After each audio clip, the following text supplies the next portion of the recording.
দেখুন, এই সৌদি আরবের মতন এমন জায়গার ভিতরে আসার পরেও আপনার আকাম কুকাম কিছুই ছাড়তে পারলেন না, তা আপনার ভালো মানুষ কবে হইবেন?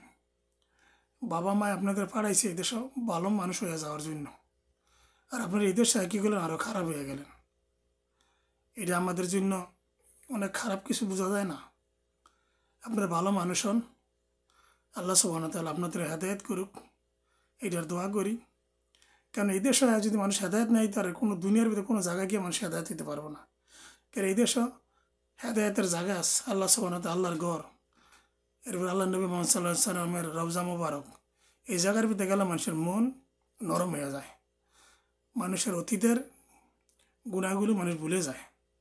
তো আপনারা যদি এই জায়গার ভিতরে আসা পরে আপনি যাইতে চেষ্টা না করেন, আল্লাহর ঘরে যাওয়ার চেষ্টা না করেন, আল্লাহ নবী মুহাম্মদ সাল্লাল্লাহু আলাইহি ওয়াসাল্লাম রওজা মোবারক দেখার চেষ্টা না করেন, তাহলে আপনারা কী হইলেন? খন এই তো চাইছেন, অবশ্যই আল্লাহর ঘরে যাইবেন, তওবা করবেন, আল্লাহ নবী মুহাম্মদ সাল্লাল্লাহু আলাইহি ওয়াসাল্লাম রওজা মোবারকে যাইবেন, দোয়া করবেন, আল্লাহ সুবহানাহু ওয়া তাআলা আমাদের সবাইকে হেদায়েত করো।